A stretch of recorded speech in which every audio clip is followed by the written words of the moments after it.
What's going on, you guys? It's your Huggable Hipster here, and welcome back to another episode of Psychologically Gaming. Today's Psychologically Gaming, we're going to focus on the character V. And I actually put a poll out for this on my Patreon. If you guys want to take part in polls for videos, contribute to what I discuss in a video, you guys can hit up the link down in the description below where my Patreon will be, and you can sign up for whichever tier suits your financial needs. Now, with this episode in particular, I thought it was going to be quite fun to dive into the character V, to do a little bit of I want to say philosophical exploration, because at the end of the day, we're dealing with both psychology and philosophy whenever we deal with game characters in general.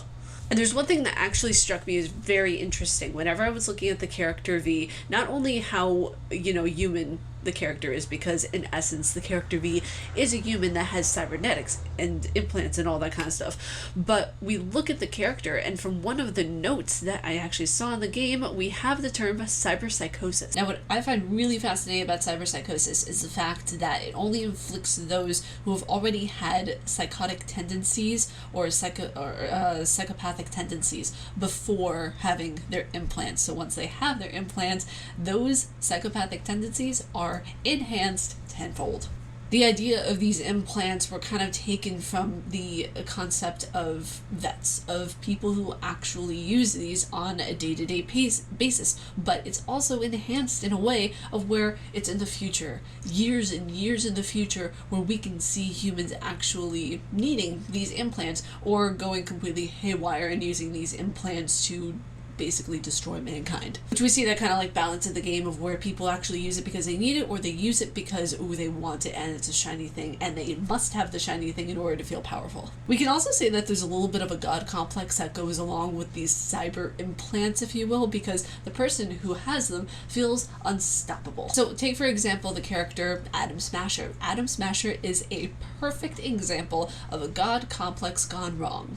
Well, actually, when has a god complex ever gone right? I think that Atom Smasher was once a human is really interesting, because at the end of the game, or actually borderline towards the end of the game, you encounter a boss battle with Atom, which, by the way, you can see my entire playthrough of Cyberpunk 2077 down in the description below or at the end of this video. It's really fascinating to see that boss battle, actually, not just because of the bugs I encountered, but because of the pure fact that this thing was once a human. Like I've said, it is the kind of ultimate god complex you can get, because you have the cybernetics, you have the enhanced ability to see, to smell, to be able to pummel things into the ground with your awesome and mighty power. You have a lot of things that you could not do as a human. Take the example of the phrase that was used throughout the game, are you tired of your meat? It's basically saying if you don't like who you are, you can just change who you are, in the very extreme sense that the game is promoting. Throughout the game, even you get this,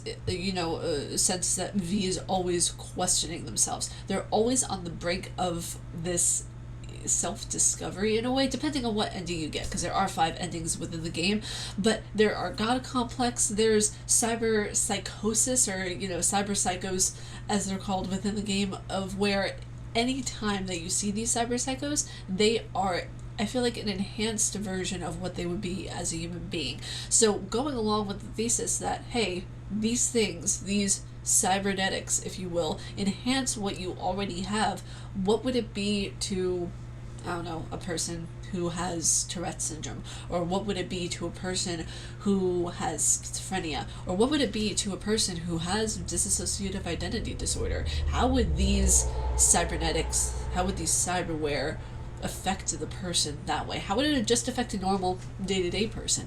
It's really something very interesting to think about, the fact that the cybernetics affect the person and enhance their already intricate mind, if you will. I think that's to say that anything that we have in our body, or anything that we do to our body, enhances the parts of us that we want to advertise, or that we may not even want to advertise. I think subconsciously, a lot of the time when we're doing something to our body, or we're intaking a certain food, or we're doing something, whatever the case may be, it either enhances the thing that we don't want to enhance, or it enhances the thing that we want to enhance. It really can be applied to reality in a way. If you guys like my face and what I do, please be sure to subscribe and hit that bell down down below because I make videos every Monday, Wednesday, Friday, and Saturday. But with that being said, stay casually nerdy, and I will see you guys in the next video. And if you guys want to check out the Cyberpunk playlist, over here somewhere, it's hovering, it's floating, it's nicely floating like a ghost, you know, it's over here.